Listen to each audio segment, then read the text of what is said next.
them calling. I can hear them calling. Get down. I'm just so confused now. Feeling used and let down. What it is, what it was, what it will be. What up, Triple T? This is Tim. I'm back again with another episode of The Breakdown. Tonight, we got a very, very special guest. He is a legend in the country rap game. He's one of the OGs. You all know him, the man with the straw hat, Mr. Demun Jones. What's up, Mr. Demun? How you doing? What's going on, brother? I'm not in my straw hat this evening, but I'm still happy to be here. Well, I appreciate you coming up doing this. Oh, man, Now, I'm honored, brother. I'm honored to be here with you, Tim. Now, is it true that you don't do too many YouTube live interviews or anything like that, do you? I don't do too many interviews at all. And maybe that is a mistake, but I that's a personal choice. But no, I don't do too many of them at all. And maybe I'm trying to grow out of that because I understand. Maybe it's a urge to not be driven by my ego. You know what I mean? Like, I don't view myself as. Of course, I'm a public figure, but it's like I think most people have something better to do than to listen to me talk all the time or like tell you every little detail about my life. But I do know that I have a lot of diehard fans that support me and love me and cheer me on along the way. So I got to open up a little bit to some of that stuff sometimes. It's just, I also enjoy a degree of privacy. I'm married and I have beautiful children, and that's really what my main focus is. Without a doubt. I respect that.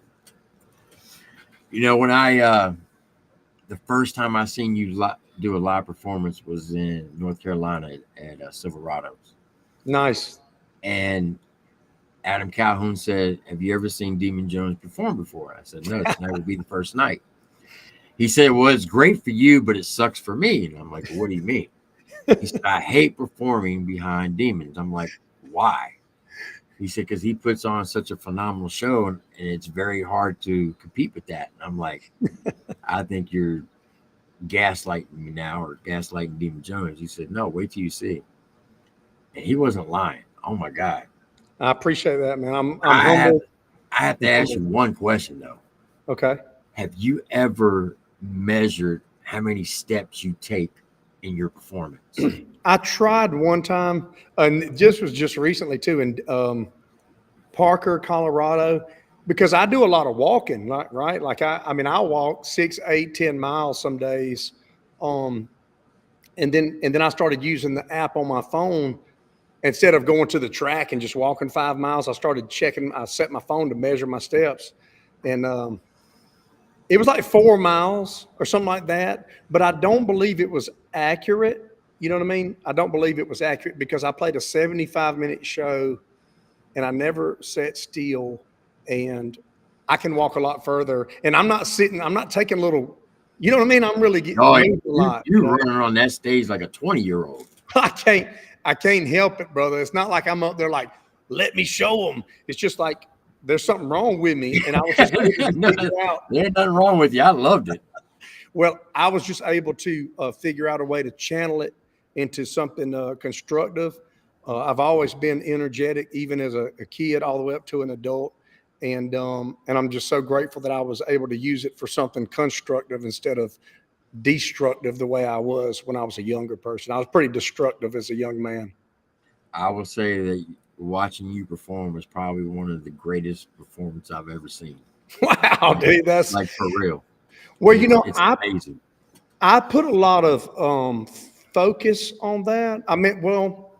I should probably spend more time in the studio and shooting videos because, like, just from a business sense, you can put out a song and a video and, spend, a couple of days making the song, 2 or 3 days making the video.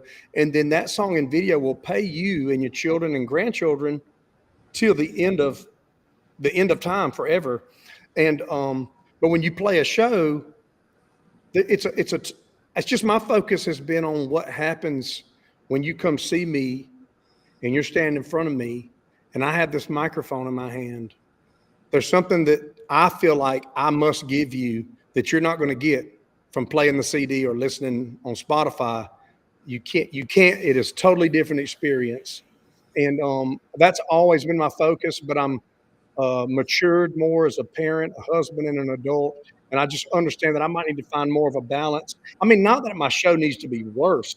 It's just like instead of doing 140 shows a year, I might need to do 80 shows a year. Right. And that way I can do an album or two a year with 7 or 8 videos instead of an album every 2 years with 5 videos and 300 shows. You know what I mean? Right.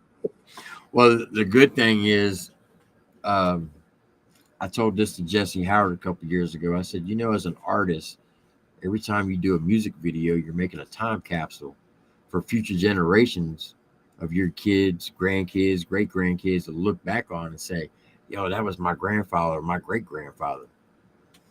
Right. And that's not lost on me either. And that's got a lot to do with why I have not released as many videos in the last couple of years. From probably 14 or 15, all the way up to 2019. I mean, I was dropping 6 or 7 videos a year, maybe more. And then I think I've only dropped 2 or 3 videos in the last 12 months. And the reason that is, is I am such an asshole when it comes to it being right. Like if that video is not, I mean, the song is one thing, listening to it, right? And that's a driver. But if watching my video gives you no urge to ever watch it again, if I don't want to rewind it and watch it again, I mean, I've shot multiple videos and spend $5,000 or $10,000. I won't even put them out because once I get done with it, I'm like, that doesn't represent that song well. That doesn't represent me on the level I insist.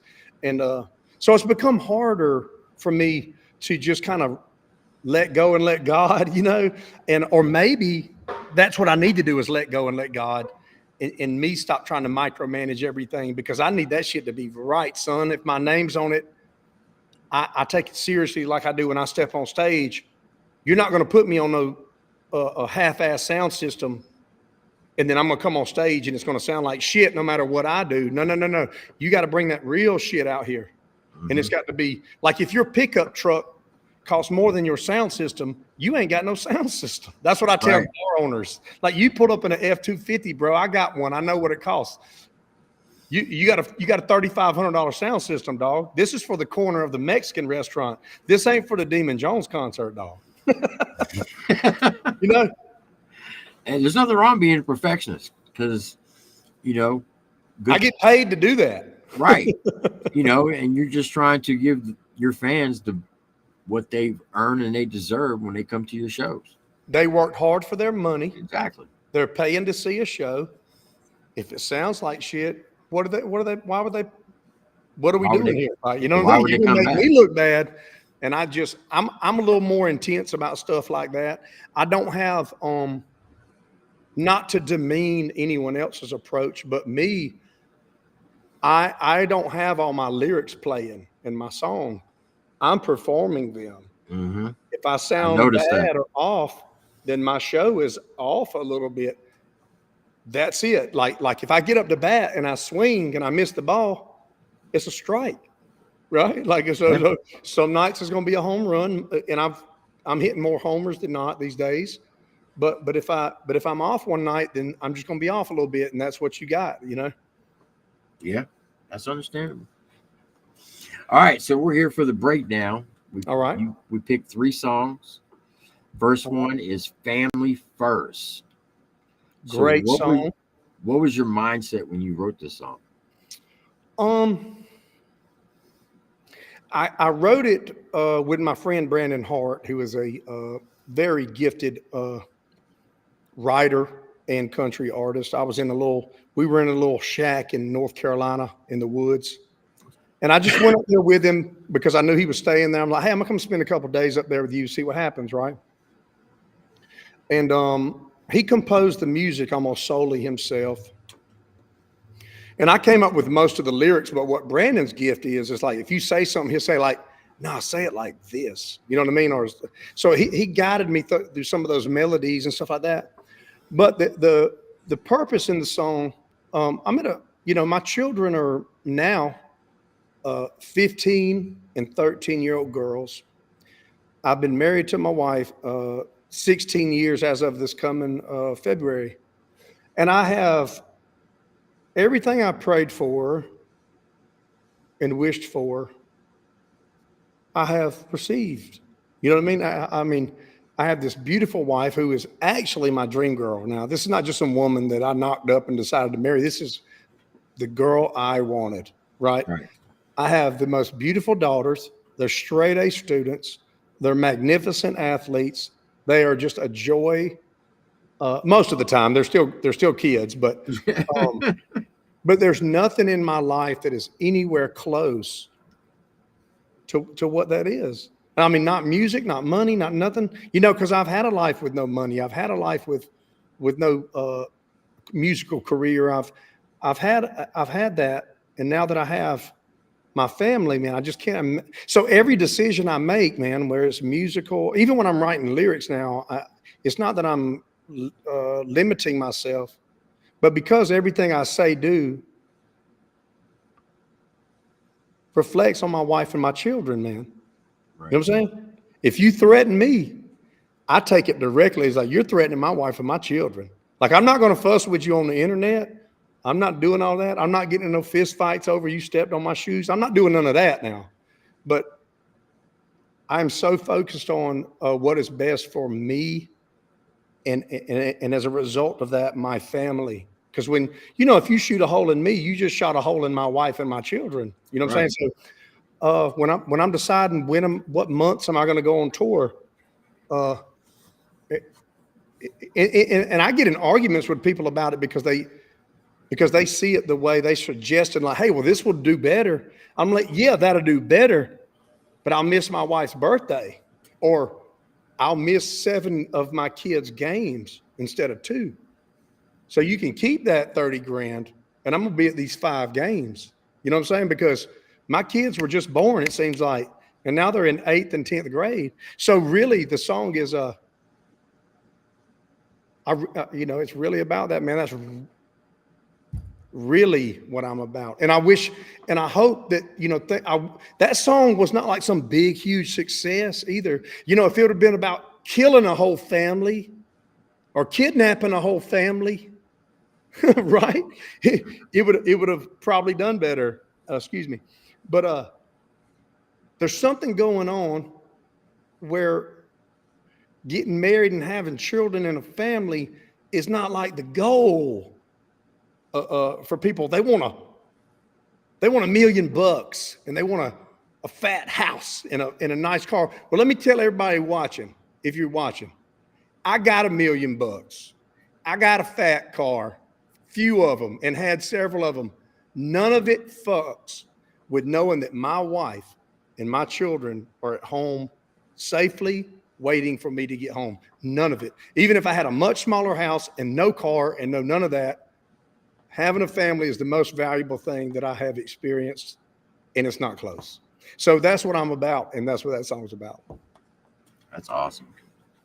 That's a trait you don't find too much in people today. And see, that bothers me. Like, it's like people always come up to me and say, man, you're a really great dad, man. Or like girls, they don't even hit on me no more just because, I'm really about it. Like, the word is out. I'm really not entertaining anything that would dishonor my wife, whether she's sitting right here or if I'm in Wisconsin and she's in Jones County, Georgia. But that it stands out that you would honor your wife and take care of your kids, bro. Like, my dad was that kind of dude. So it's like, that's what a man is, right? That's a man right there. He lays bricks. I'm going to lay bricks. He takes care of his wife, my mama. He takes care of us. I'm going to take care of my wife and my children like that right there. You know what I mean? Yeah. I never went to bed hungry. I never went to bed wondering if my daddy and my mama loved me. I never did any of that.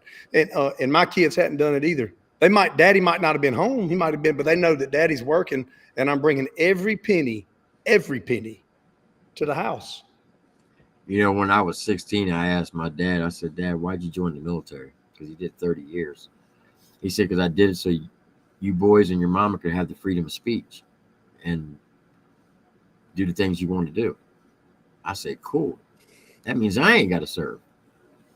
He says, well, let me ask you a question. I said, what's that? He said, you plan on getting married and having kids one day? I said, yeah. He said, are you going to defend their rights or are you going to let another man do it? Amen. Amen, brother. So that's why I joined the military. Well, I tell you what, it's such an honorable purpose and cause. I really wish our government would do a better job at honoring those young people's sacrifice than using them for personal behind the back business deals, as I'm sure you're aware of. Oh, At yeah. this point in life, like you've already went through it, you can see what's going on here. Like a lot of this is not about freedom and democracy. This is about keeping my buddy's war machine spinning over here while he spits me back out some kickbacks on some campaign donations, right? Right. I mean, come on. Like once you see it, you can't unsee it, right? Like you That's can't facts. you can't tell me. Come on, no, we don't have to get into that. All right. Well, here's Demon Jones, Families First. Let's We're do going to it. play about the first 30 to 45 seconds and then let you speak about it. Let's get it.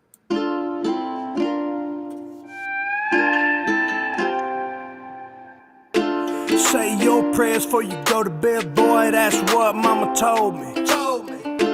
How to pop a line, drive a nail, read a tape, yeah, that's what daddy showed me. Fighting with my big bros made me tough, so forgive me if I seem a little rough around the edges. I'm just dipping my brush in these lessons I learned, painting pictures in these studio sessions. Everything I am, I owe it all to you. Even when I wasn't know-it-all, you stuck through it. Life is a classroom and I've been a student, and nobody said you had to do it. You're still doing it.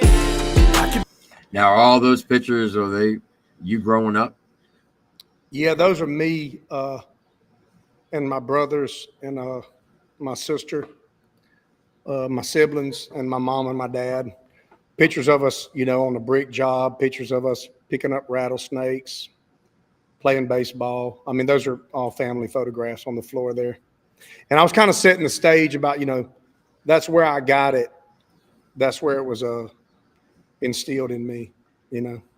You were good until you said rattlesnakes. I hate snakes. Yeah, no, you know, I don't particularly run up on rattlesnakes and pick them up, but my big brother Chris, who passed away in 2007, he was not scared of anything, and he would set the woods on fire. He'd pull over and dive in the ditch after a rattlesnake and come up giggling. When he died, he had a pet rattlesnake on his nightstand. Sid was his name. He had a pet rattlesnake named Sid. Really? Yeah, he'd catch him with his. There's a picture. If you look at my head right there, look 4 pictures over to the left. That's my big brother right holding about a 5-foot rattlesnake. Yeah. Woo. He picked it right up, and that's a live rattlesnake. That ain't a dead rattlesnake. That's great. Yeah, he's special. He built like I've calmed down a lot, you know, because of my wife and kids, like, you know, but I was trained by wild gorillas, brother. I really have, and that's why I'm really not in none of, you know what I mean? You won't see me in too much, man, because I've already survived so much, man, that I will not push it. I'm so grateful to be here. You know what I mean? Like, I mean, my little sister, my little sister passed away in 2004, and my big brother passed away in 2007. So, Wow. you know, looking, I mean, Whew, that's rough. yeah, it's pretty rough. Here we go. Be anywhere in the world and you can call on me. I'll drop everything, just tell me where I need to be. For better or worse, gotta make it work. Even when it hurts, I put my family first. I put my family first. Go climbing the dirt, move heaven and earth. Even when it hurts, you put your family first. And those are your girls right there singing, right? Yeah, yeah. And this is like what, 2.5, 3 years ago. They're like a foot taller now. And now all these photographs are of me, my wife, and my children. Okay.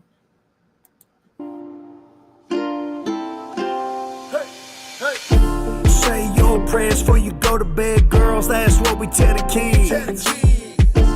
They do what you do, not always what you say, so be careful how you live. When it's time to play ball, pay attention. If they pitch it down the middle, baby, swing for the fences.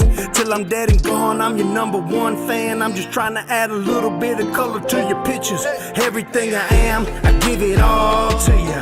Even when you seem to know it all, I'll stick to it. Life is a classroom and now you're the student, and I'm so glad I get to walk you through it. I can be anywhere in the world and you can call on me. I'll drop everything, just tell me where I need to be. For better or worse, gotta make it work, even when it hurts. I put my family first, I put my family first. Go climbing the dirt, move heaven and earth, even when it hurts, you put your family first.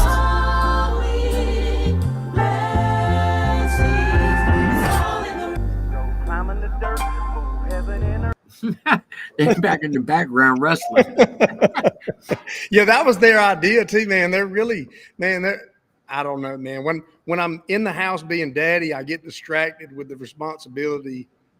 But when I'm like sitting here talking to you about them, oh man, I can barely talk about it, man. Well, let me just say, you got a very beautiful family. Yeah, man. No doubt. No doubt.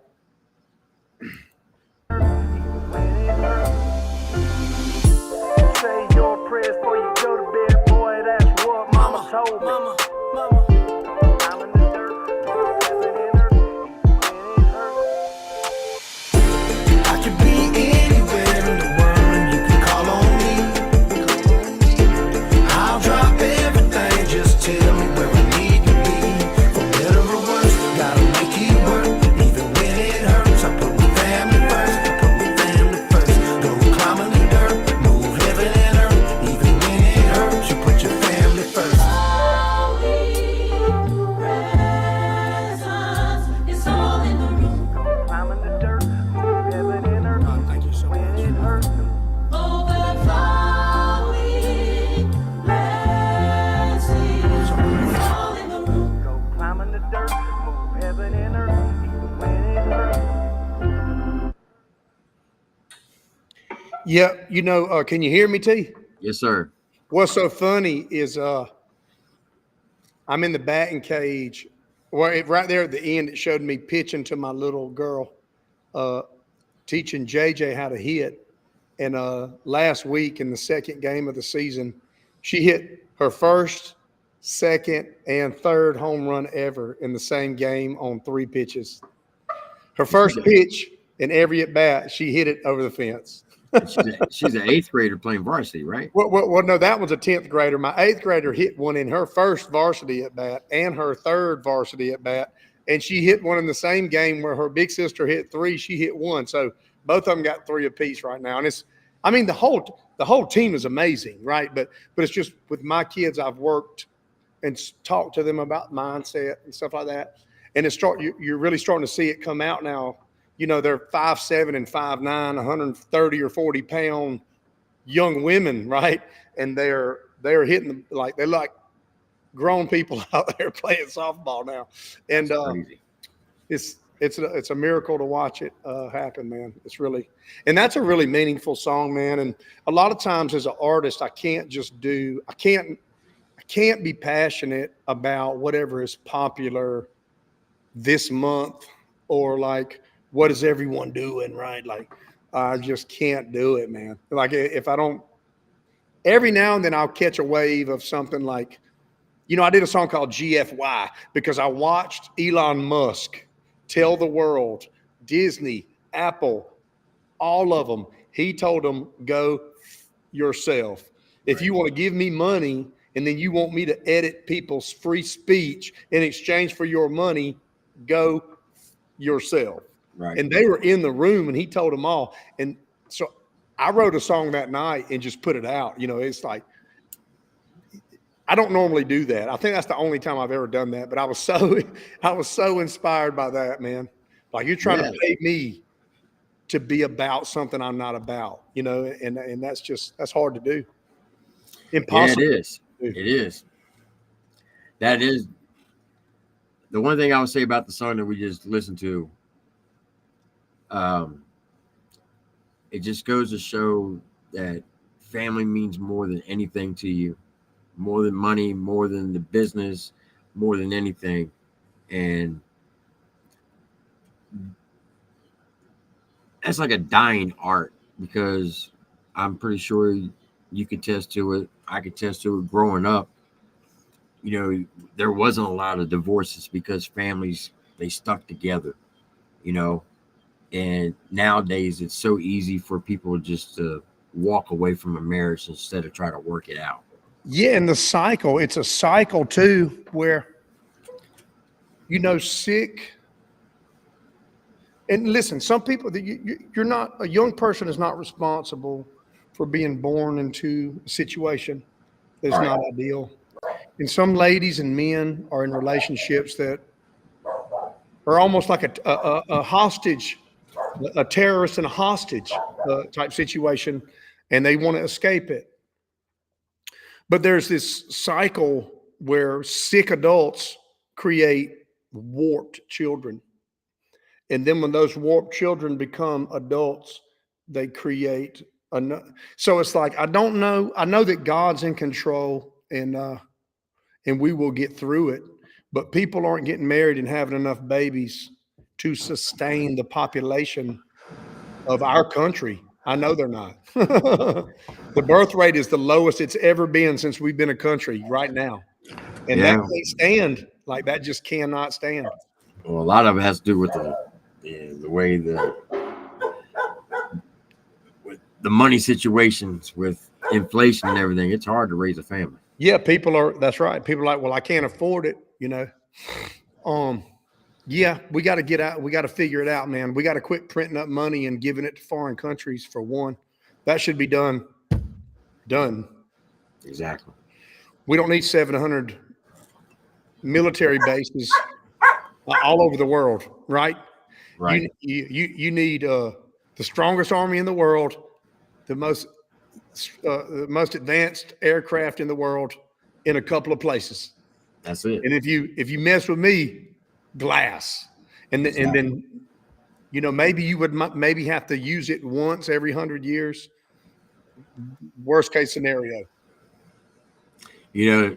Not to get on a political rant, but one of the smoothest thing I seen Trump do when he was in office, he was in Mar-a-Lago and he had the president of China there, and they were getting ready to eat dessert, and the president of China had chocolate cake. He's getting ready to take a bite, and right before he took that bite, Trump grabbed his arm and said, "I just want to let you know I just bombed Syria," and he went to eat his ice cream, and the guy just looked at him like, I thought that was the most gangster thing Trump ever did, and let him know, hey, mess around if you want to. These are the consequences. Yeah. And see, I'm also of the mindset of I agree with, what's the best way to get rid of an enemy? Make them your friend. Yeah. Like, there is nothing constructive going to happen of making Russia your enemy, China your enemy. Like, of course they are in a lot of facets, but China makes almost all of our vitamin C. We've allowed them the power to create, probably half the things that are in this room. They were assembled in China. This laptop that I'm speaking to you on, my iPhone, is assembled in China. So our politicians have created this climate to where, you need to figure out how to be friends with them and be peace and prosperity for the world. Like that tough guy shit, man. That tough guy shit, that ain't real, man. That's not real. Like, you might can beat me up in the parking lot. That's cool, but it's got to be a better way, man. The North Korea thing, they had a little jibber jabber back and forth. Well, then the guy wanted to meet him. He's like, hey, I kind of like this guy. He's like, he's about it like I'm about it. Mm-hmm. And you don't see that right now. And you're not going to see it unless I really hope that Trump wins. I don't care who knows. I'm about it. I've been wearing my Make America Great Again hat. I just felt like my bitch please hat was appropriate for this interview. Well, I think that Trump is anointed by God anyway. Man, really do. you know what? We're surely about to find out here in a couple of months. That's right. And I want it. I don't want it so I can say, look, I won. No, I want it because I love America and I love everybody in it. Unless they give me a reason not to love them. I don't agree with the illegal immigration. I don't agree with the indoctrinating children in government funded schools Mm-mm. to be this way or that way. You know, they got like 98% of English teachers are left. You know what I mean? Like, I mean, that's doesn't seem balanced, you know. I really hope that we do the right thing. And I think a lot of people are waking up. The mainstream media is most certainly dead. And I hope that people start turning it off. And I mean all of it, all of Yeah. it. Turn off Fox, turn off CNN, MSNBC, turn it all off. Find some people you trust on X, find some people you trust on YouTube, and they'll let you know what's going on for real. They don't work for some big company that's handing down the scripts. They're telling you what's going on, and you can find some people that cut right through the BS and that are honest. And so yeah, I hadn't turned my TV on for anything but Braves, Bulldogs, and maybe a movie on Amazon Prime every now and then. Yeah, what about the Falcons? I don't support the Falcons. I don't claim them. Or the Hawks. I don't do NFL and NBA no more. Okay. I don't either. No, When, no, I don't. I don't think that I don't think that they respect their country. No. When Roger, what turned me away from him was when Roger Goodell, when the pandemic was going on, he said that he was going to fine every player $25,000 if they went to church on Sunday, but it was okay for them to go out in public and protest. And when he made that comment, I canceled everything, and I haven't watched the game since. Well, let me tell you, when they put the guy, now I'm not glad the police shot the guy, right? And he's paralyzed, whatever. This guy had a knife and was coming at a police officer, and they shot him. And the Saints and a bunch of these players put his name on their jersey. And this is not far after the Colin Kaepernick thing, whatever. I wasn't a big supporter of that. I feel like, you know, you can't tell somebody what they should and shouldn't be upset about. Because, like, if you didn't grow up in somebody's shoes, you don't know what they went through, right? So it's like everyone is not at the same mile marker in life and development as you are, Tim, right now, or that I am. They're at the curve 20 miles that way or 100 miles over that way, and they're trying to find their way, right? And so we're not all going to agree all the time, and that's not what I'm saying. But what I'm saying is when you disrespect the country and the people that have made it possible for something like the NBA or the NFL to exist, where you could be born at the bottom of the ladder and then you can become the American dream and be worth hundreds of millions up to $1 billion. And then you use your platform instead of saying how amazing is the potential of this in this country. I'm so grateful.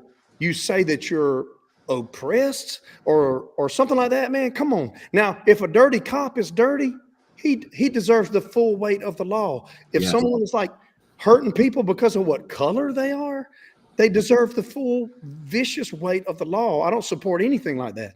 But then to disrespect, and I'm saying this too, if LeBron James came out and said, you know what, I was wrong, I apologize. The issues I should be talking about is fatherless homes, because I came from a fatherless home and it took other men to raise me, but I married my high school sweetheart and I'm a father to my boys and my daughter. And that is the most important thing facing not only the black community, the country as a whole, is that fathers taking care and raising their children. If he came out and did something like that, I'd be like, okay, I forgive you, because I've screwed up. I've needed to be forgiven. But I'm just saying, until then, I ain't buying no Nikes. I damn sure ain't buying no LeBrons. Oh yeah, I agree. I ain't watching no NFL game. I ain't turning my TV to it.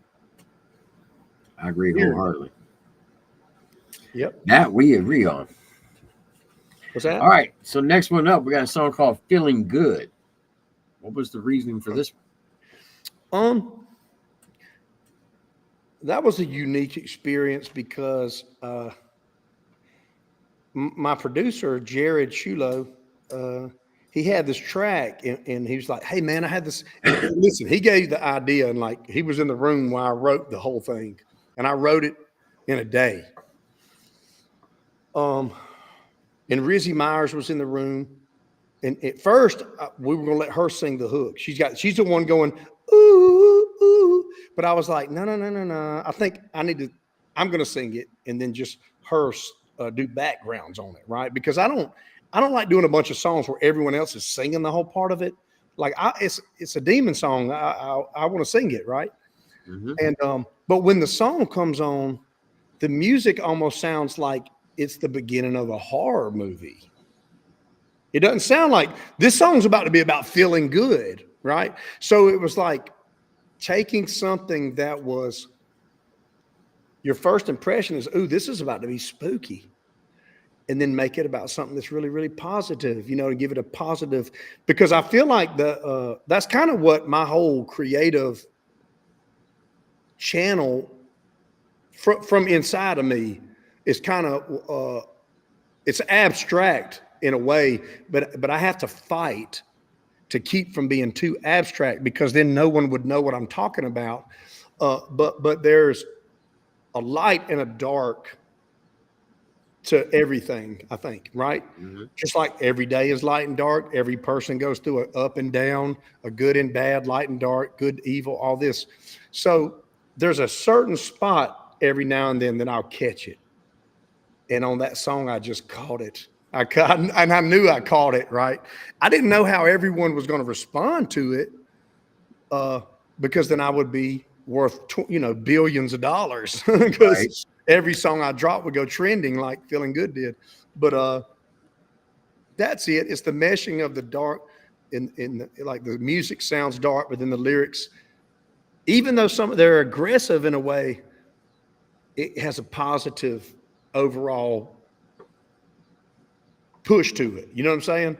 Like negative and positive meeting together. Yeah, man. If you just listen to that instrumental, you're like, oh, that's spooky. Right? It's spooky, but then the song's called Feeling Good, And the producer said that, and I was like, man, I don't hear that. And then I started thinking about it. I'm like, oh, no, no, no, no, no, no. I hear it exactly. Like I got it. And UGK had a song a long time ago when I was a kid called Pocket Full of Stones. You heard this? No. I got a pocket full of stones, right? Oh yeah. So when I had already wrote the lyrics and I went into the booth to record it, and I was like, nah, I couldn't get the cadence right, where I was like, no, that's not it. No, that's not it. That's not it. Stop, stop, stop. That's not it. And I was like, man, this might not work, dude. This song might not work. And I was sitting there, and immediately Pocket Full of Stones came in my head, and I'm like, Demon, John County in the end zone, out because I've been gone with the wind. I've blown a lot of money on me. And so the Pocket Full of Stones, I don't know where, yes, I do know where. Thank you, God. It's like it came to me. You know what I'm saying? It's almost like I didn't even realize that some of those lyrics, I don't know if they rhyme with the Pocket Full of Stones. But it's got the same cadence. It's got a similar cadence to it. And I didn't realize that when I was writing it, but I realized it when I was recording it. So I was like, okay, I need something to ride with. And that just came to my head, man. And I hadn't listened to that song in 20 years, And but I was such a hip hop head as a teenager and a young man that it helped me. I mean, it really helped me. All right, well, here we go, folks. We got Demon Jones, Feeling Good. Y'all know the deal. Sit back, relax, strap your boots on, enjoy the ride. Let's get it. Can I speak during the video? Yeah. Let me say something here. This video is my masterpiece thus far. As the car comes out of the woods, it crosses from dirt. This is a symbolism, right? It crosses from it's almost like the outer world into the inner world You know what I'm saying? Into the pavement. And there's so many little symbolic things in the video. The chandelier hanging over me while I'm fishing for something, and then I never get it, and I get it at the end. It's like there's so much in this video, dog. And yeah, like I wish every one of them could be this, but they're not. All right, here we go. Shout outs to Be Loose. Oh, Be Loose shot this for you? Yeah, and edited in my house with me sitting on his shoulder for 2 days. Okay.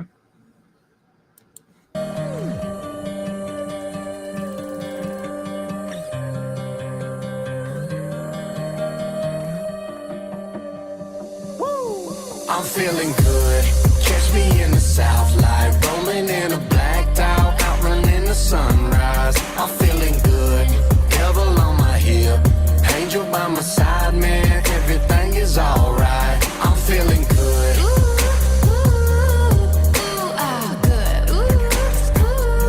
Man, I'm feeling good.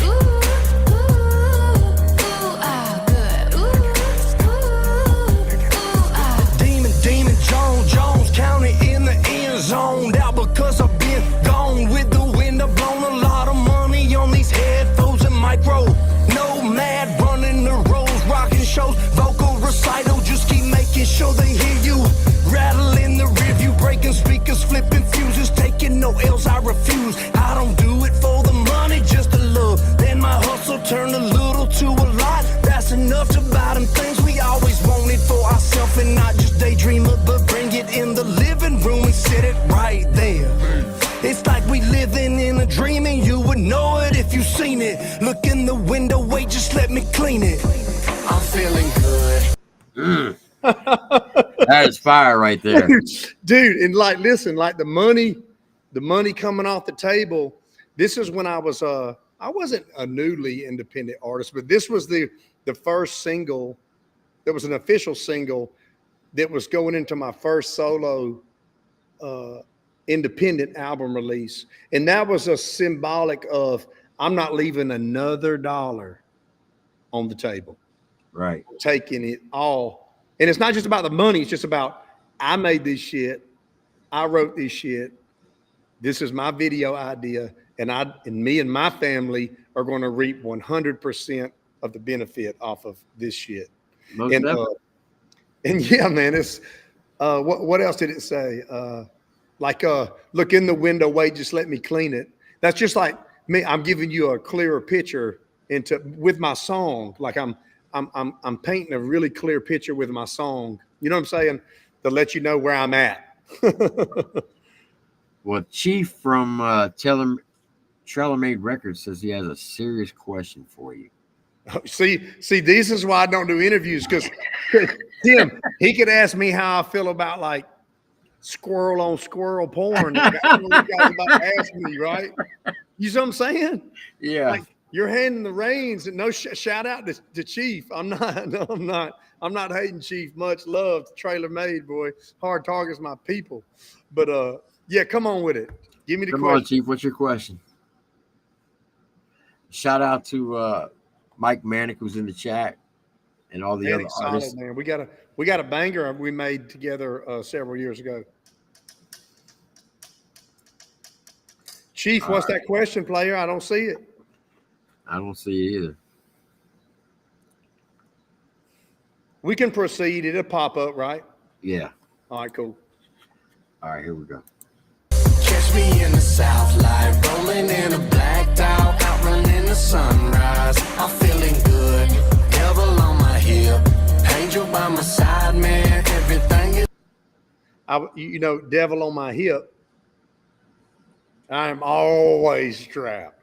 Always. Oh, I am too. Angel by my side, man. And that's my wife in the car too, but it never shows her face. I didn't want to show her face. Question is, what do you think about what Upchurch talked about with bringing artists together? I am not sure exactly what he's referring to. Maybe I need to do some more research. My kid's sophomore season started about 10 days ago, and I had a video shoot. I have literally been on the way somewhere there or on the way back the whole time, right? And I do not stay on the internet that much. But if church is my people, right? I love church.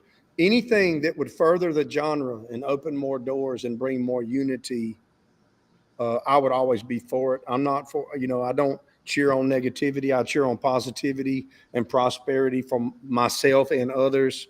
So yeah, I mean, I'll have to get back to you, Chief, because I don't want to speak on some shit and then be off a degree. You know what I mean? BJ Bolander said, "How do you find out you're good enough to have this career as an artist?" Good question.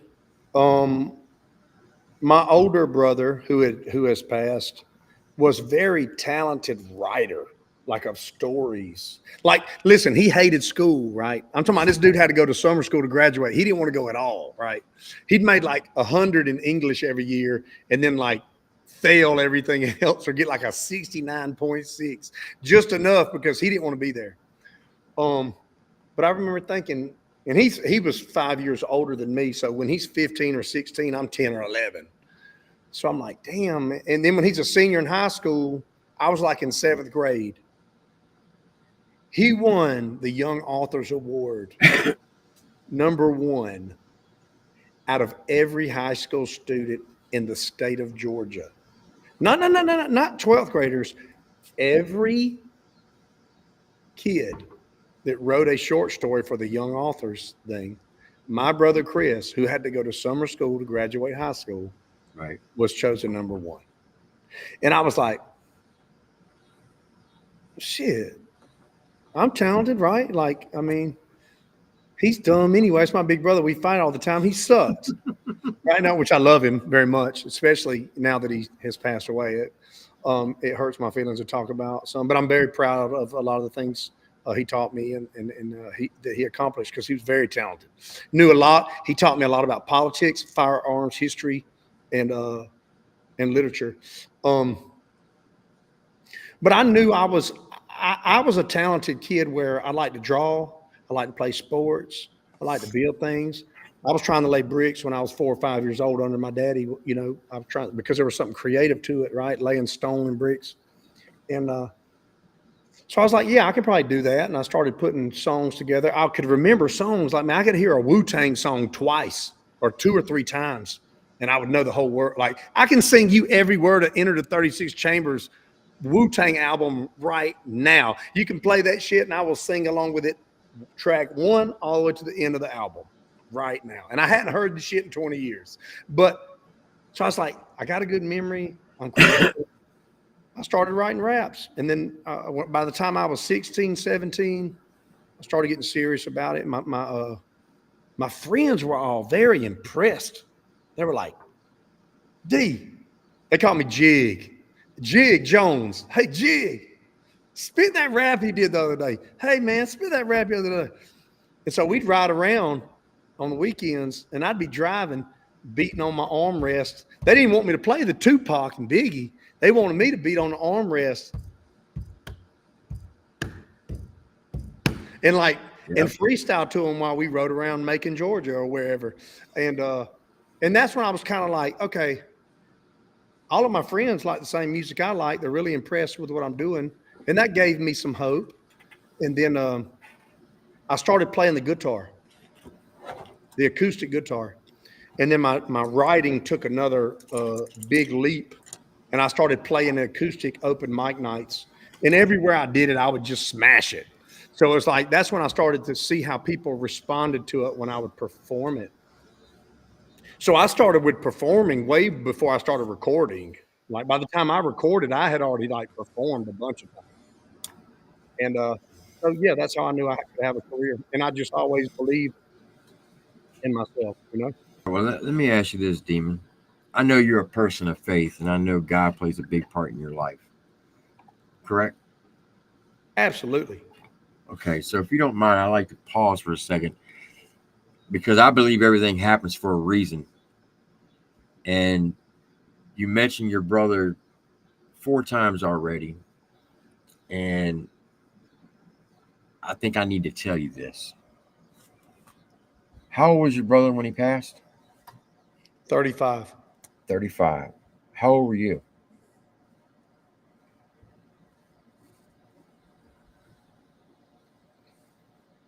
30. 30? 29 or 30. And how long and you said he died in 2000 when? 7. 2007? 6/13/07. He was 35. Correct. And you were 30. 29 or 30. Okay. So that's 13, 17 years ago. I'm 47. So, okay.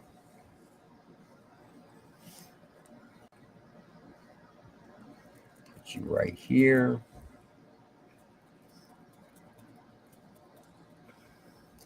So in the Bible, it says that God took 6 days and 6 nights to create the heaven and earth, right? Correct. Do you know how long one day to God is in our time? It's a lot. It's 1,000 years, Hmm. according to the Bible. So in our timeline, it took him 6,000 years to create the heaven and earth, but in his timeline, it only took 6 days. Correct. I've heard this. Right. The time a day. Yeah, I got it. All right. Like So, zodiac days, like the right. So this pin right here is going to represent you and your brother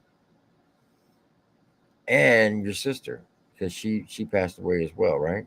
in '04. Right. And this pin also represents 100 years.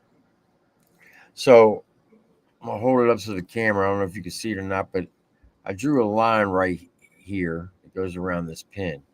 This represents how old your brother was when he passed. Okay. If you live to be 100 years old, which I believe you will, you'll have gone 70 years here on earth without seeing your brother or your sister. That's a long time. If I take this pin and I put it on the earth and it represents 100 years, and I take another pin of equal value and stand it on top of each other, that'd be 200 years, right? Correct. And I take another pin, it'd be 300 years, another pin, 400, and so forth and so forth. If I did that from the ground of the earth to the moon surface and back, do you know how many pins it would take? No idea. An ungodly amount. We're gonna call that eternity. Right. If you live to be 100 and you've gone 70 years here on earth without seeing your brother, when you pass and you get to heaven, you know how long it'll be since the last time you seen your brother and your sister? Not even. Exactly. A One, blink of the eye. 1 second. Yeah. Yeah. No. I've thought of this. I was writing a song last night, and I hadn't wrote a song in a minute, and it ended up being about him. So I guess he was on my mind. And 6/13 is the day he passed, which is not that far ago. And 6/13 is also my home address. There's a lot of synchronicities that I come across, and without being a tinfoil hat guy, it's just like little winks from the universe. And like, I don't like to make people sad. You know what I mean? I'm not a sad guy, right? I'm really not. I would much rather give you a hug and make you laugh and buy you dinner than to tell you a story that just So really the moral of the story is every time you miss your brother or you get down or your sister, just remember the next time you see him, it'll be less than a second since the last time you seen him, and you'll pick up with the most positive conversation that you left off with. So every time you miss them, pick up an object to remind you of them and say, brother and sister, I'll see you in 1 second, because that's how long it'll be since the last time you talked to them. That to me is amazing. No matter how much time we have here on earth, 1 second before we're all together again. Yeah, life is a blink of an eye. Life is really it's really short, brother. So I just want to share that with you. Life here on earth is really short. You know what I mean? Yes, sir. And again, like, that goes back to I understand that we're not going to be here forever. It's really quick, right? Mhm. And that's why I want to do good things, man. I don't want to. I mean, even if you say something wrong to me, like, there's a couple people in the music and around this genre that I want to have a conversation with. Oh, I know. You know what I'm I feel saying? you. Not like, but you know what? The last thing I would ever do, I would never say their name. I No. would never. I would never like when I see them, I will say or ask them what I need to ask them. But I would never want to start a fire for someone that could create some larger amount of negativity than just, hey man, in the 3 or 4 sentences, this whole thing will be over with, right? With me and you, right? where you really didn't do nothing, but you did enough to where at least you have to say, hey man, I apologize. You know what I'm saying? With all due respect, like, you know. And but I love all these guys, man. I want the best for them. And really, I want the best for everybody in the world. You know what I mean? Like, I really do. And if that means you're a murderer and the best thing for you is the electric chair, that's what I want for you. And if it's a young person, Amen to that. you know what I'm saying? Yeah. I really want what is best. I agree with you. And that's why I'm feeling good. Yeah, let's do it. It's all right. I'm feeling good.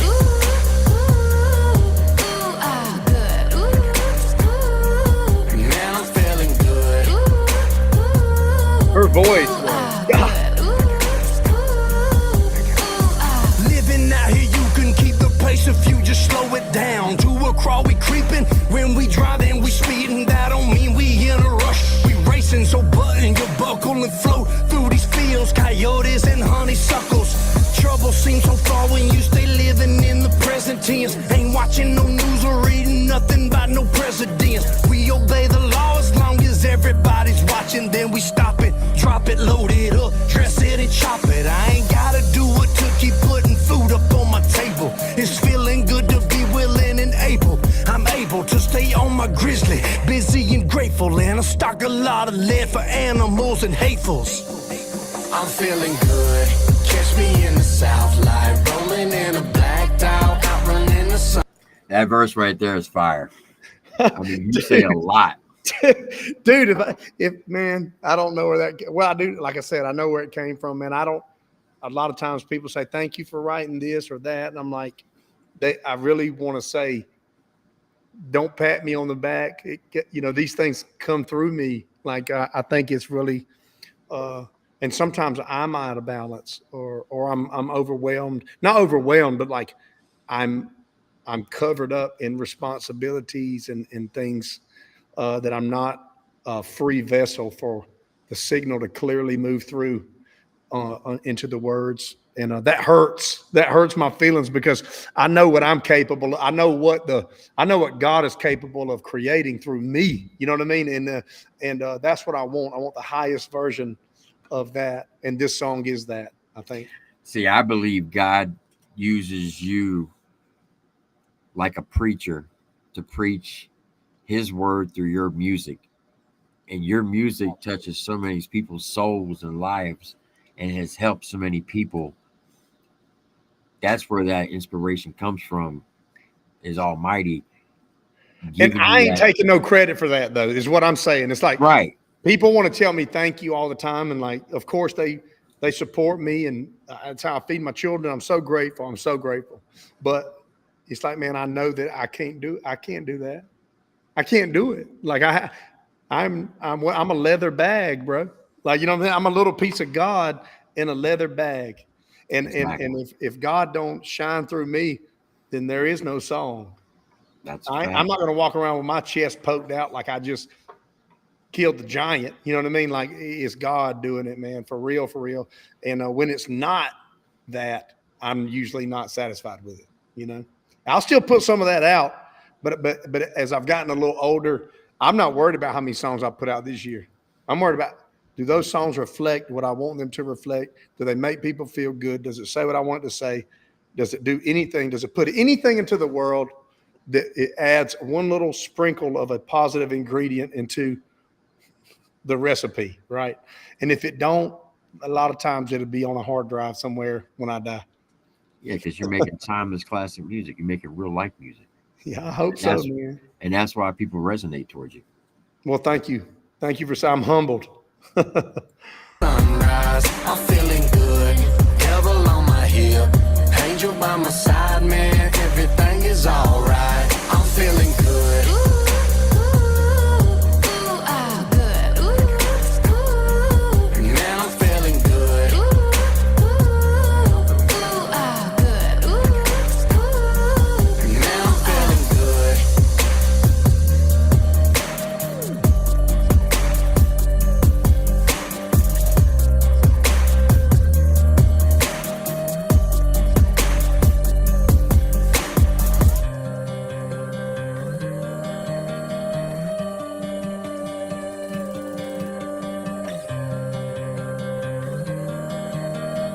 woods.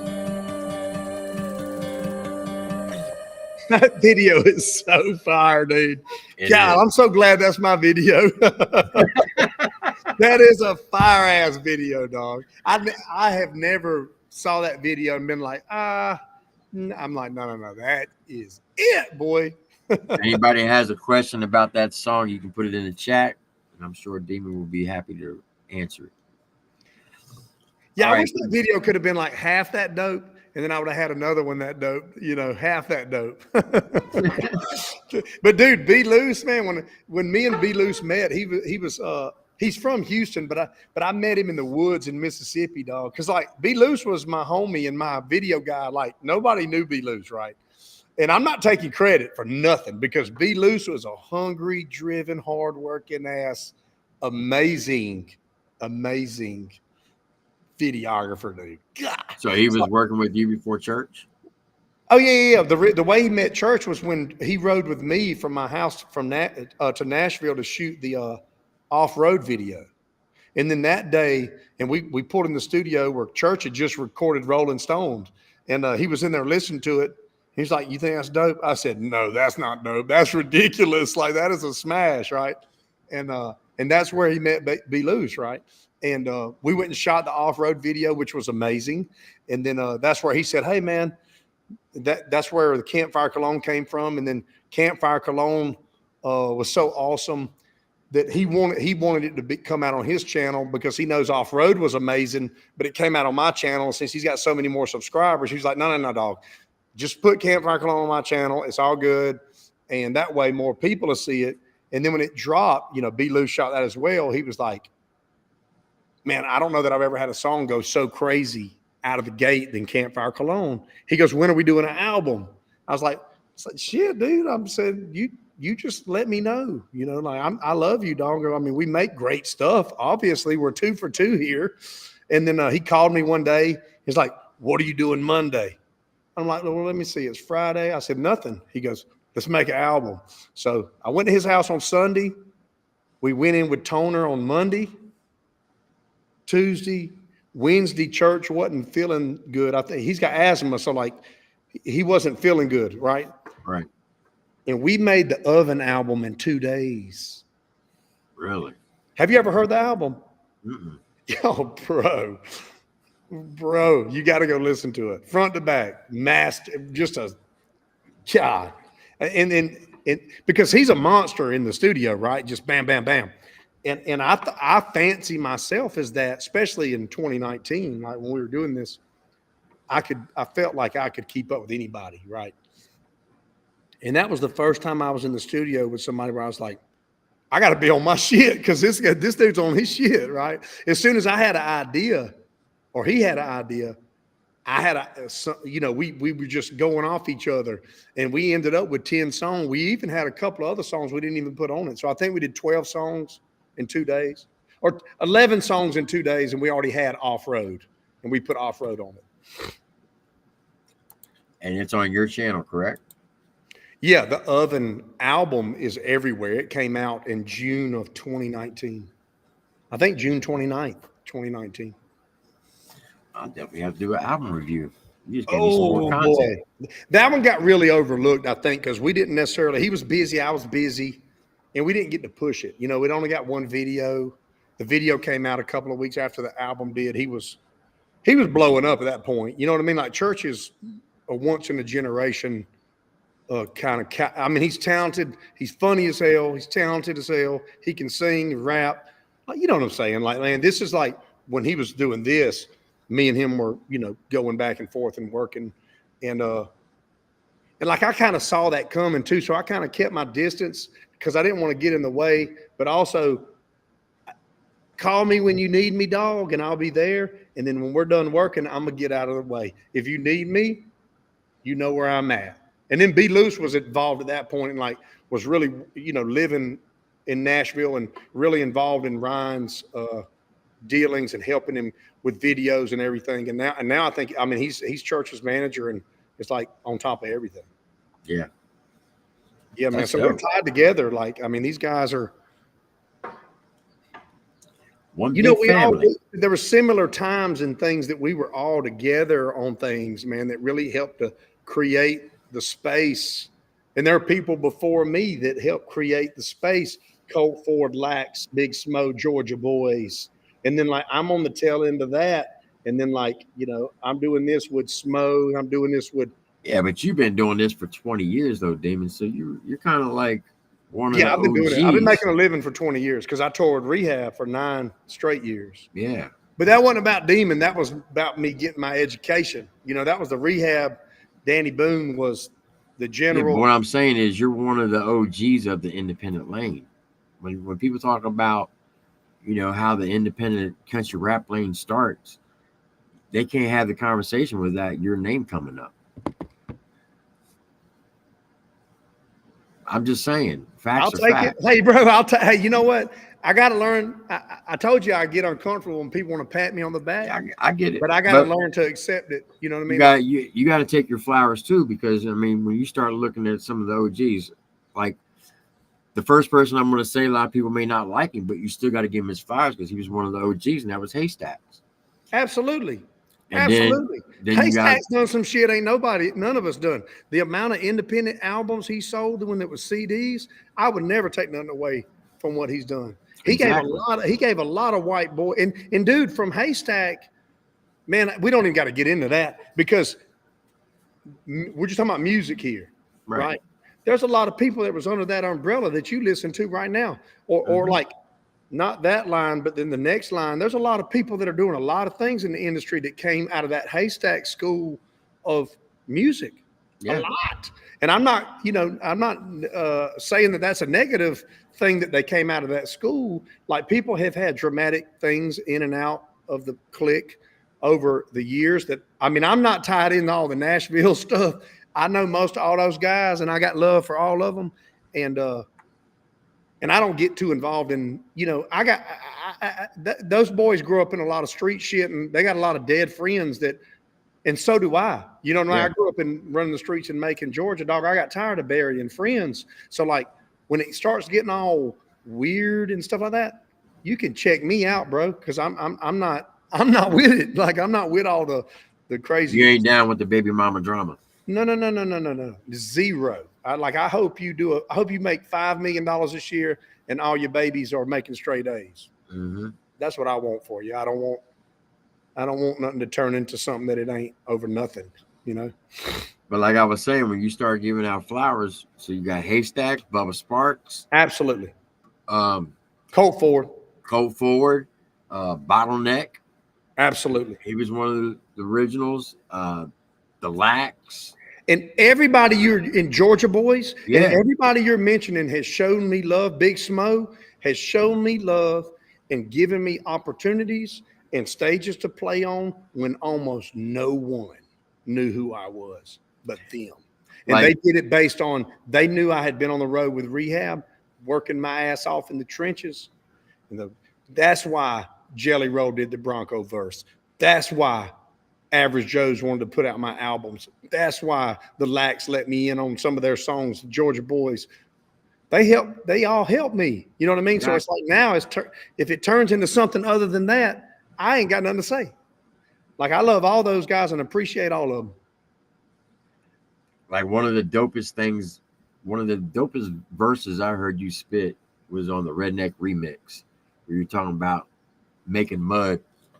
It's easy to tell them boys country as hell. My beard stay on bush and I don't brush no hair. I-75 south, exit 185, take a left, cross the river, buddy, and come inside. Jones County is the place. Demon Jones is your host, and I'm known to swipe shows from bozos coast to coast. Redneck or not, hillbilly and rock, turning stages to barbecue and the beat the boondocks drops on. I'm Carhartt, straw hat, pine cone pie. Can fix it with a pocket knife. Bricklayers don't lie. Give me a roll of string, trowel, level, and rule, and old pickup truck. I take these rookies to school. Now that's 4 buckets of sand, 1 bucket of water, pour it in the mixer on top of a bag of mortar, spin for 5 minutes in the wheelbarrow, done, put it on the mortarboard. Now that's mud. What?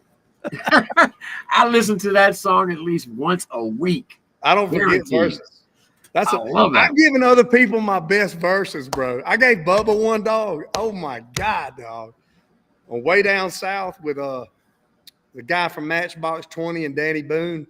God, way down, way down. You got to hear that, dog. It's Kyle Cook, Bubba Sparks, and Danny Boone and Demon Jones. Man, crusher.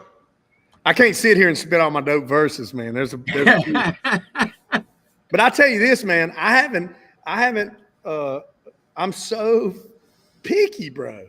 Like I've gotten so picky that I won't let myself almost write anything. Cause like, as soon as I get going and that second bar ain't, I'm like, nah, another idea, whatever. This one ain't going. Like it's got to be bam, bam, bam, like right off the rip, you know? Right. And it slows me down. I don't know if that's age or if it's, I don't think it's age. I think it's attitude. Like my attitude has changed a bit toward it where I'm not so hungry just to put out a song. Like I am hungry for the next level. Like you've already heard me say so much. Like, what am I going to say? Right? What am I going to say? And possibly that's a negative thing because it keeps me from saying much.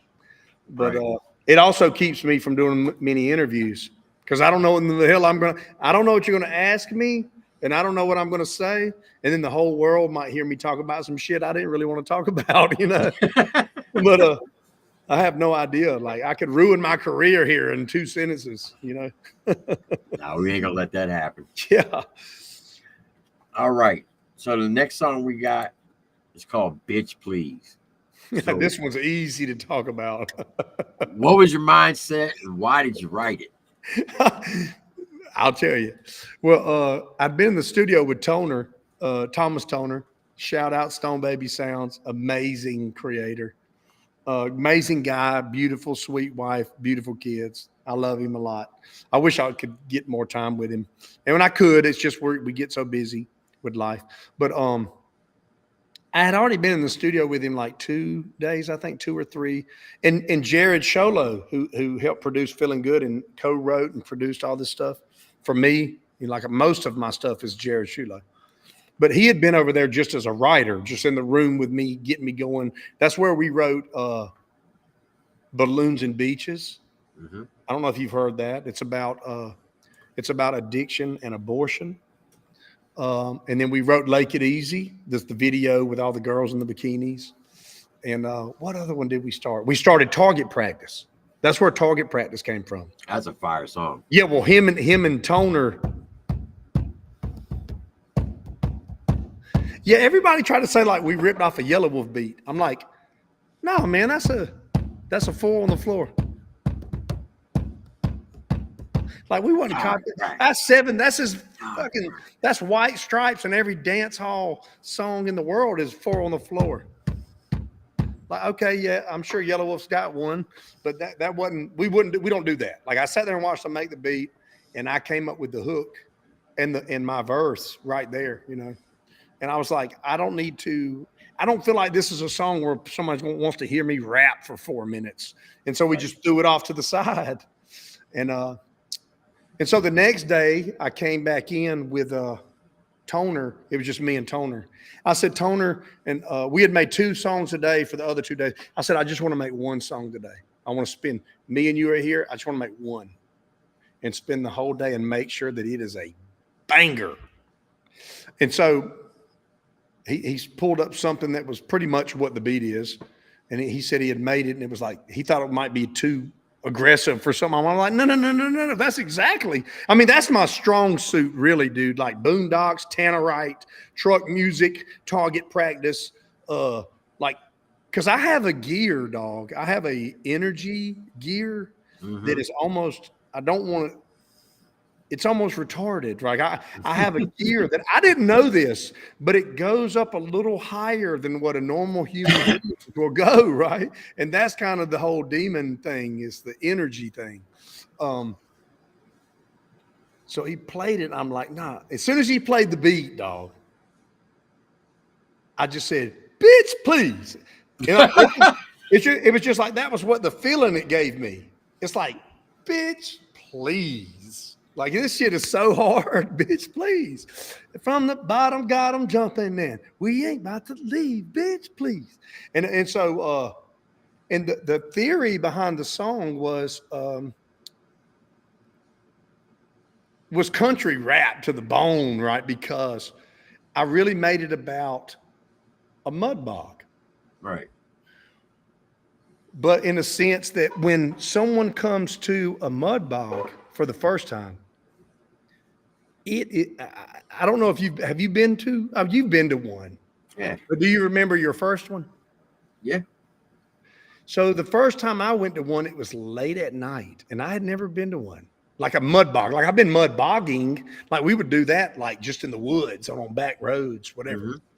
But the first time I was like, I had never seen this shit. Like $50,000 four-wheelers.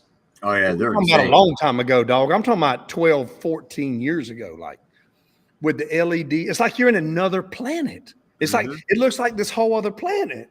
So that's what I made the song about. So I don't know how I was able to, that was one of those perfect moments where the song's called Bitch Please. The hook doesn't say nothing about a mud bog. It's just about the attitude of like, bitch, please. Like this shit is so fat. This is so hard right here. Bitch, please. And then the verses are like really coloring in the details of like crash landed on a planet with a mud colored surface. And if you ain't never seen it, then it might make you nervous. The light bars through the forest rolling. It looks like rovers on Mars. And as far as the eye can see, there ain't no regular cars. A bunch of mud covered Martians marching into the light as they come to the, because at night they turn all the stage lights and everybody comes to the stage. To the light. Yeah. Like bugs coming to a light. Yeah, man. So I wrote those three verses. I was like, damn, I wrote all those other songs that are good to get to this one that is the bitch, please. You know what I mean? It was so hard, bro. And well, I could say this. I've seen you perform it twice on stage, and every time it is so electrifying. It's a banger, dog. Insane. It's a banger, bro. I wish every song was Feeling Good or Bitch Please, dude. Or Straw Hat. I could have done, we could have done Straw Hat too. That's a good one. But all right, folks. Well, here it is. The banger himself. Bitch, please. Shout out to Deep Creek ATV Park for loving me and letting me use their park. This is just me putting up 2 Facebook posts telling them we're shooting a video. This is how much love they showed me. What month did you shoot this? Was it in the wintertime? It was cold as hell. I had on like 2 hoodies and everybody was calling me fat in the comments. I'm like, no, bitch, I got on like 80 pounds of clothes. It was like 38 degrees, dog, 35 degrees. How sad is your life if you got to comment on a grown man's weight? I'm just saying. For the record, dog, I am 212 pounds, bro, of straight ribeyes. And that's a fact. I can attest to that. Let's get it. All right, kids, cover your ears. Bitch, please. Bitch, please. Yeah. Bitch, please. From the bottom, got 'em jumping in. We ain't about to leave. Bitch, zero ethanol, you know I'm topping off the tank. No popcorn in my Polaris, we lifting off the space. Crash landed on a planet with a mud-colored surface. And if you ain't never seen it, then it might make you nervous. Of light bars through the forest, rolling rovers on Mars. And as far as the eye can see, there ain't no regular cars. But bunch of mud-covered Martians marching into the light. Close encounter got 'em dancing with the stars tonight. Bitch, please, at ease. I'll have to say, your extras that you had walking through the woods right there, that was creepy but dope as hell. Dude, these guys, just for my video, it's 30 something degrees, dude. They're And they're out all there without outside. shirts. Yeah. And they climbed in the mud pit and covered their heads and faces with mud for 3 or 4 seconds of my video to be on another level. Cause I couldn't do that. I can't do that out there because I have all this other shit going on. You know what I mean? Like Right. They did that, man. It's like, I can jump around and perform my song with my eyes closed, but man, so many people being willing to help out is what makes this stuff so much cooler. You know what I mean? It's like, God, man. And I never met these guys. Just because I needed it, they did it. And then one of these guys ain't got his shirt on. He's got to have frozen nipples at this point. Right. You know, and he's covered in mud. So, well, that just proves my point that your music is so powerful and it's reached so many people that they'll go to any limits to show you how much they care about you to do something like that. You know what I mean? crazy, man. Let me spread my wings. My people all in this bitch. We bout to cause a scene. Bitch, please believe I'm swinging out the trees. From the bottom, got 'em jumping in. We ain't bout to leave. Bitch, please. Bitch, please. Bitch, please. From the bottom, got 'em jumping in.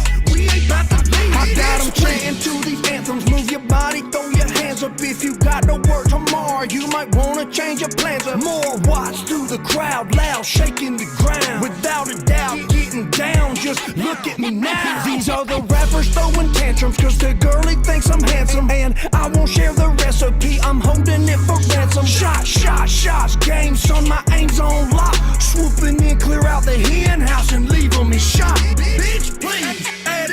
Well, that's fire right there. I don't care what anybody says. Woo! This is a banger for sure. Like the braggadocious type stuff too, man. I'm good at it, but like I say, man, as I've kind of matured as a human, I don't walk around saying like, "What's up, everybody? Demon's here. He's a big deal," like, you know. But I can go there, dog, whenever I really feel like it. Sometimes you gotta just flex on them, let them know. That's right. That's kind of what I was doing too, because like I did family first. I did all these like positive things, like, "Hey, man, I can also punch you in your mouth." Exactly. Hard. That's why I always tell the youngins. I said, y'all want to go out. You think your goal in life is to get $1 million? No, your goal in life the goal in life is to get old. And the reason is the older you are, the more wisdom you have. The more wisdom you have, the more power you have. The more power you have, the more money you have. Yeah. So the goal in life is to get old. Yeah, the money will come, man, if you do things for the right reason. You Exactly. know what I mean? The money will part to take care of itself. Most definitely. So, as I always say, talk your shit, Demon. Yeah, you know, I don't know why I did 3 verses either. Like 3 verses, nowadays it makes the song longer than what people are used to, but I don't care. I just did whatever I felt like doing. You know, I like long songs, to be honest with you. Good. I don't like it when they're short. Everybody's like, "Oh, it should be short, 2 minutes." No, 2 minutes. I'm just warming up. 3 or 4 minutes. Yeah, at a minimum. Yeah, especially if it's good. Yes. Let me spread my wings. My people all in this bitch. We bout to cause a scene. Bitch, please believe I'm swinging out the trees. From the bottom, got 'em jumping in. We ain't bout to leave. Bitch, please. It was cold as hell. Bitch, please. Bitch, please. From the bottom, got 'em jumping in. We ain't bout to leave. All night, we ain't stopping. Now that right there has got to be an expensive piece of equipment. Yeah, that's my buddy's 4-wheeler. That thing is humongous. That's probably 70 G's. How big are the tires? I think they're 50s or 56s. I can't remember. They're big Good as shit. Lord. They're bigger than they look right there. They're bigger than they look. Oh, I can imagine. Pretty sure they're 50. I mean, I'm 6'1". Look at me sitting up there. And you look tiny up there. Yeah, dog. Yeah. Good Lord. All night, we ain't stopping. Houston looks like we got problems. Overshot the curfew on re-entry. We just kept it popping, pumping out more decibels than the law allows. Violating the sound ordinance, just making me proud. I got to give them what they came for, long as I'm living and able. I'm a Jedi with the matrix. I hit them from every angle. Bring the heat full circle, 360 degrees. Dropping bombs down in Georgia, just shaking them overseas. Bitch, please, at ease. Let me spread my wings. My people all in this bitch. We bout to cause a scene. Bitch, please believe I'm swinging out the trees. From the bottom, got 'em jumping in. We ain't bout to leave. Bitch, please.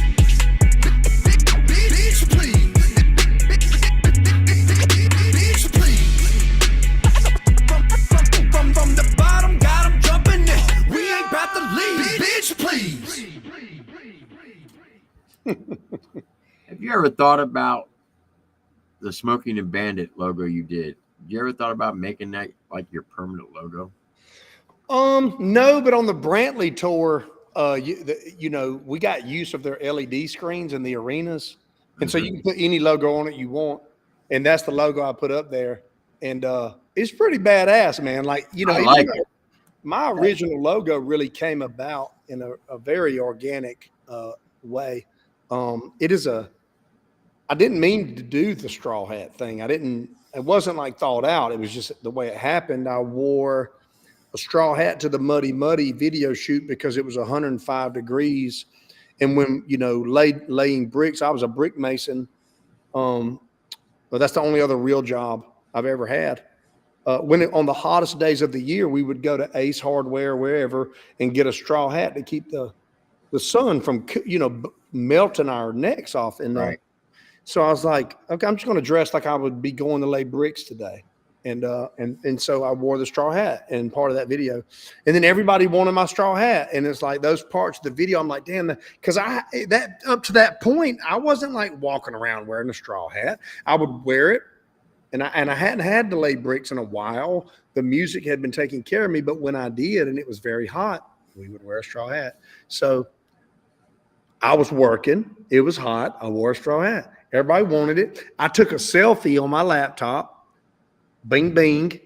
My wife drug it in the Illustrator, and my logo is my head wearing a straw hat, vectored out in Illustrator. She did it in 3 minutes, and it's been the coolest thing.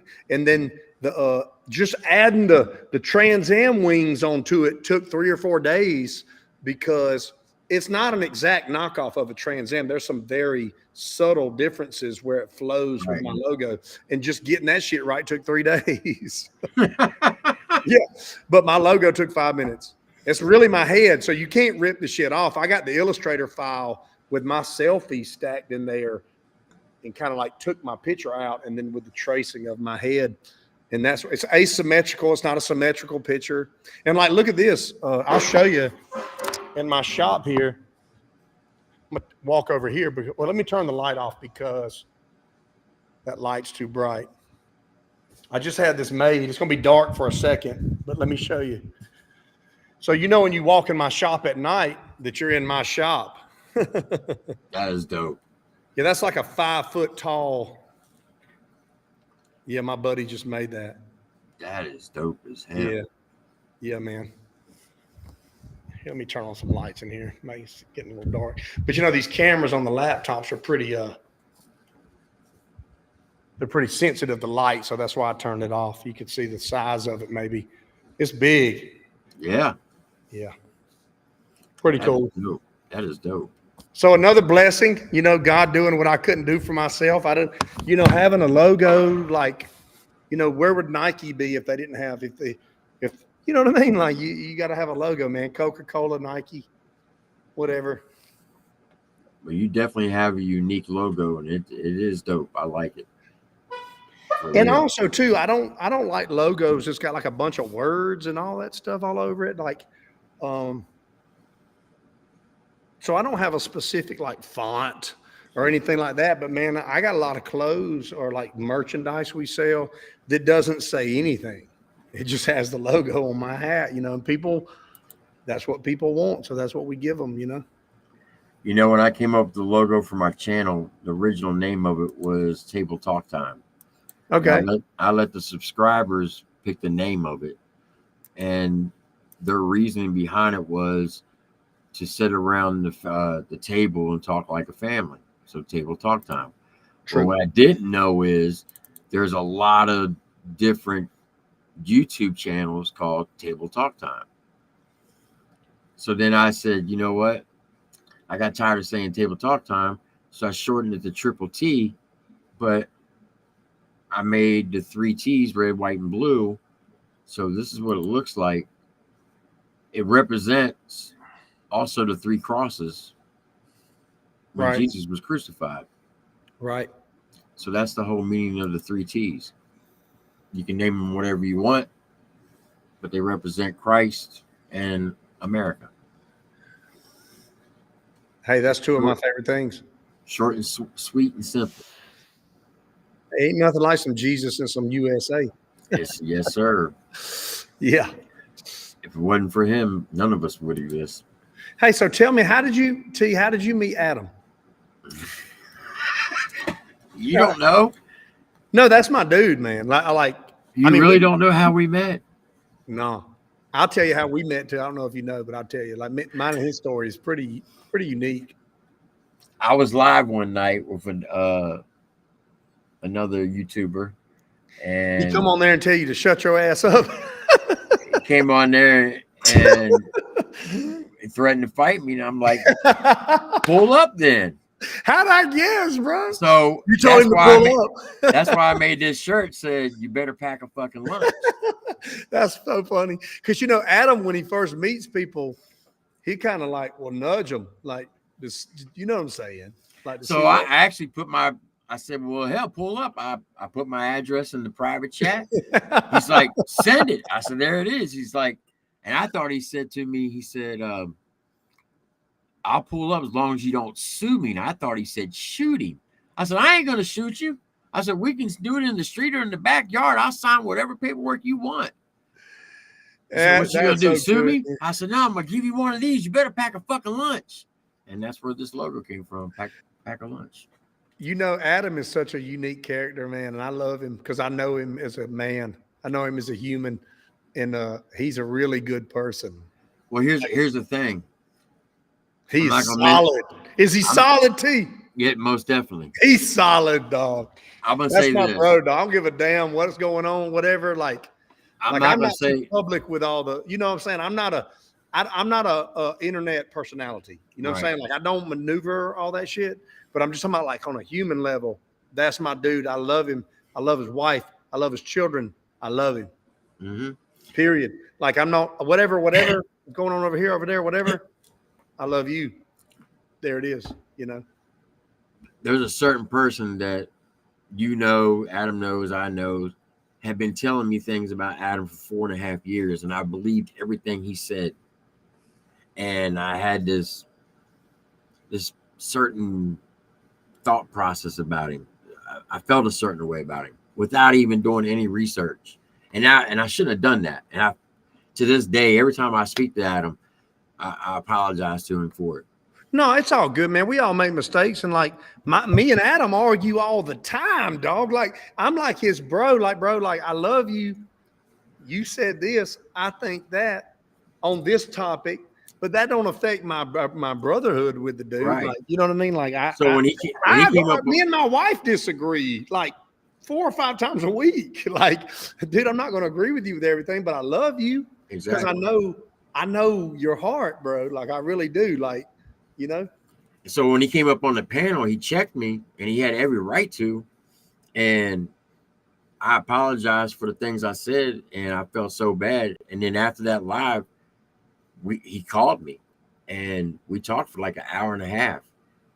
And well, see, I had no idea about none of that because I'm not on top of all this internet shit, dog. Maybe I should be, but I'm not. I'm on top of what is my kid's ball schedule? When is my anniversary?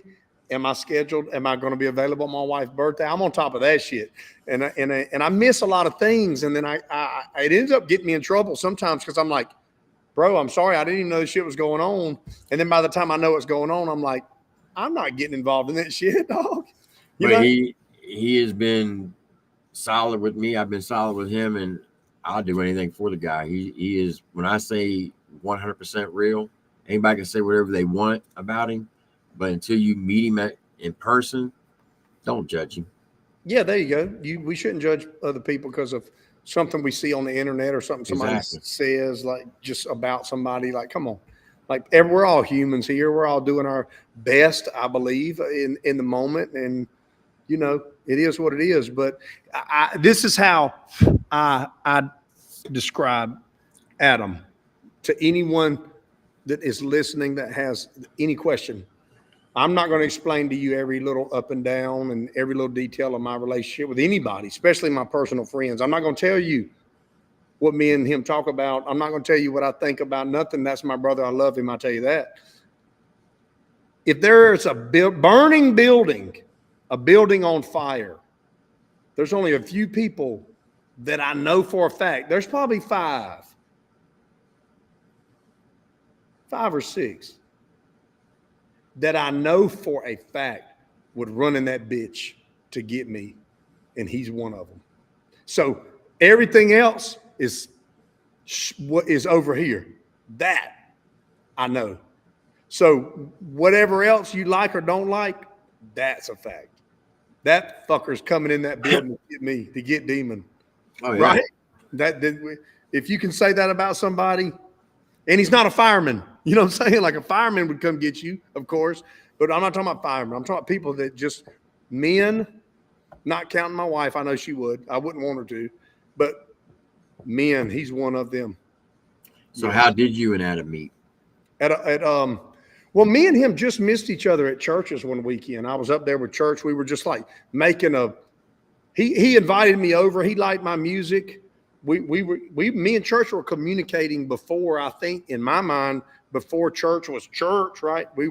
I had let him know, like, man, I really think what you do is like really entertaining. He hadn't released any music at this point. I went up to church's house. He lived up in the hills. I was up there with band play. We made like a Yellow Wolf remix. He's like, hey man, you want to make a remix? I'm like, yeah, put on a beat. We made a Catfish Billy remix, and I left the next morning after I recorded my verse. And then Adam just got there that day, and that's when they made that. I think that's when they made that. Whoa, Vicky. Yeah, or I think that's when that happened. Around then, it was later. No, they had made something with guns. It was way earlier than Whoa, Vicky. It was earlier than Whoa, Vicky. And it was a pretty funny, popular thing, but not like the Whoa, Vicky thing. That shit was funny. But I had just missed him. So Justin Time hired me to come to this redneck rave in Michigan, one of the early redneck raves. And I went up there with Cliffy, which was Upchurch's DJ at the time. We were all kind of tight, and I didn't have my band that weekend. So I just rode up there with my merch guy and Cliffy to do it. And Adam was there. He hadn't released any music yet either. Like, this is just Adam, the viral online personality guy. Funny He's skits. kind of a celebrity at this point, but I didn't know him like that. I just met him as one of the guys there, and Taman was with him, Tameen. And I forgot how old Taman was, man. 14? I don't know. It was 7 or 8 years ago. And so when I got up there and ripped my set with no background vocals, Adam came up to me and went, dog, you ain't got no vocals playing up there? I was like, nah, dog.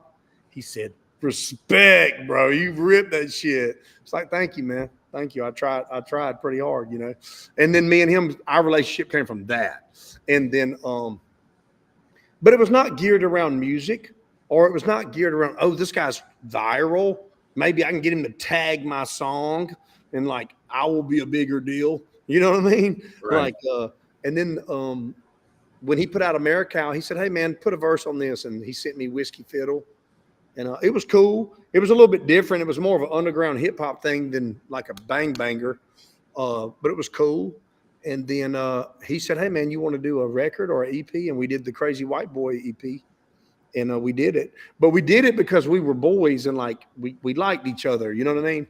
It wasn't about just like capitalizing on. For me, it wasn't. And even now, like he's making music and doing stuff all the time. And I don't even know about it until it comes out. You know, like if there's some personal stuff, I try to be involved in that, you know, as a human, like if he needs me. And, now you preached at his wedding, correct? You married him? I officiated his wedding. Yeah. Because when I met Adam, he was with Margie the first time him and Margie were together. They lived in this small house, and I met Margie for a couple of hours before, and then Adam was always like, "Yeah, man, I'll never get married. I'll never get married." And I remember being somewhere, and I'm like, "Well, you're an idiot because you ain't gonna find another Margie, bro. You ain't gonna find another one of them out there. And if you do, you're not gonna know it because now you're Adam Calhoun, like." Good luck ever finding someone that loves you for you, bro. She was there for you when you were smelling from the vinegar plant, bro, waiting at the house. Just like my wife loved me when I was coming home with Portland cement dried all in my chest hairs. You know, she thought I was as big a deal then as she does now. Like you know what I mean? Like Right. she loved me the same. And I think that's why my potential has expanded, is because my security and my love and my relationship with my wife has expanded. You know, it's made me a much bigger deal as far as in just in life, in my family. You know, like leading my family has turned me into a leader. You know, has made me more of an actual leader. And I don't think that was an immediate response that like, oh, okay, Demon, I should marry Margie. I'm going to marry Margie. But I think that as time went by and he became a bigger deal, like with his business and music and stuff, I think that forces you to realize like, wow, I'm really lucky. This person has been with me. Since Right. day one. I had less than nothing. Yep. And she's still right there. Like, of course, that's your girl. You know, that's your girl. You're not going to, they don't grow on trees, man. Good I'll tell you, women. I've been with my wife for 27 years. She got with me when I had nothing. Yeah. And I wouldn't be successful that I am today if it wasn't for her. Yeah, man. Well, touche, brother. Same here. And God bless Adam and Margie and their sweet family, Taman, Gray, and LC. Oh, Gray's a hoot. I love her. She is funny. Beautiful, beautiful She child. is funny. Is all Precious. get out. Yes. Precious voice on her. God, man, she's beautiful. They're beautiful. That's His awesome. whole family is. Yeah. Awesome, man. I told him if he ever wants to get rid of his dogs, let me know. I'll take him. Yeah. Yeah. She Suge got some and Smoke. monsters. Oh my God. Does he ever? Suge and Smoke. Yeah. Yeah, I know them. I know them dogs. Me and Suge been boxing for years. And what the Illinois show, I stayed at his house, and whew, they some big dogs. Yeah, they're big as hell, man. Smoke is a massive zoo animal. Yes, he is. Yeah, dude. So, do you have any projects? I know you get ready to go on tour with Brantley Gilbert in September. Yeah, You and me Adam? and Adam are on that off the rails. I got a few shows coming up before that, August 30th, 31st, and September 1st, and I got a September 10th fair in right outside of Bristol. So I play. Let me get this right: Fredericksburg, Virginia, Bloomville, Ohio, and Harrison, Ohio on Labor Day weekend. And then I play the Washington County Fair in Abingdon, Virginia, right outside of Bristol. And then other than that, it's the Brantley Gilbert tour, off the rails. I probably got about 8 or 10 songs done right now. I'm going to do 4 or 5 more, and I plan to release an album in October. I got 2 or 3 videos shot right now, and going to shoot a couple more. And I should just start dropping stuff here pretty quick. I did that song with Brantley, Me and My House. Me and My House is the song on his album called Tattoos, which comes out September 13th. So I wanted to kind of give that its space. You know, I just didn't want to just drop stuff like right on top of him releasing that. So I think I probably got a couple of weeks before I announce the next thing I'm going to drop. I got a song called Lifeline. It's pretty interesting. It's kind of dark. I got a song called Barbecue that's already released, but I got a video shot for that. I just shot a video for a song called Devil in a Halo. I just reacted to Barbecue. So I have a third show called The Drop Zone every other week, every other Saturday. I pick 10 artists and I go in and I react to their last song that they dropped. And I did Barbecue this past Saturday. That's a dope song. Yeah, it's a good one, man. And I shot a video for it, but it kept getting it had a pyro company out here for 12 hours and it rained for 9 hours. So all I had was footage of these pyro machines shooting off fire. And so I was like, man, I don't know if I want the whole video to just be fire shooting off, you know, the whole damn time. And so I've been trying to get together some more footage, man. And it's kind of, when you don't do it all together, sometimes it doesn't just flow. Right. So I might have to reshoot the whole damn thing, man. And I wish that wasn't the case, because that's, you know, $4 or $5 grand out the window. But it is what it is, you know. It doesn't work every time. I got a song called Lies that's about kind of, it's kind of political. Lies, lies, sweet little lies. They send in the troops, but it's a disguise. They move in the clouds around in the skies. It's lies. You know, and I like that. I don't like to go there too much, but when I go there, I put both feet in it, you know. Jump Because in. I'm a firm believer, bro. Right now, it ain't about left and right. It's not Democrat versus Republican. It's good versus evil.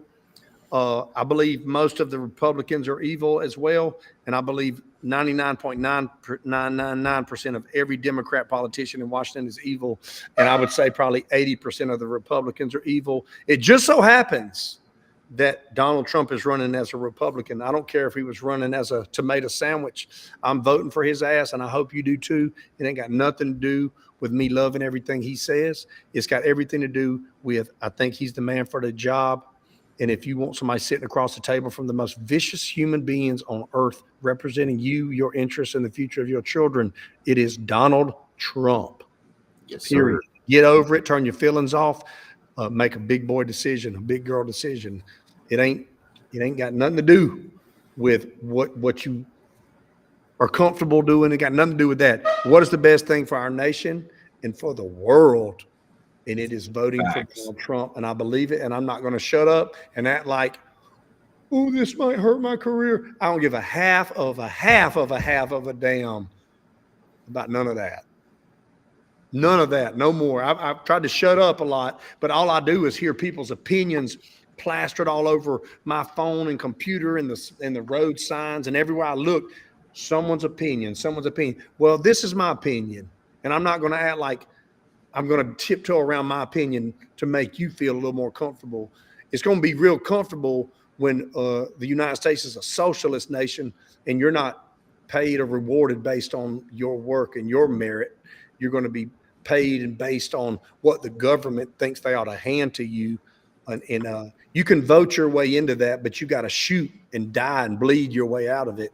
And I think a lot of people are waking up. I pray, Lord Jesus, please give us what we need. And Yes, sir. it is another 4 years of Donald Trump. I think he already deserved it. He already earned it, and it was stolen from him. I think clearly it was clearly a stolen election, and these people in charge of our country right now are running it into the ground, and Facts. the world is watching. Facts. Very well true. Yeah, dog. Well, look, Demon, all the way.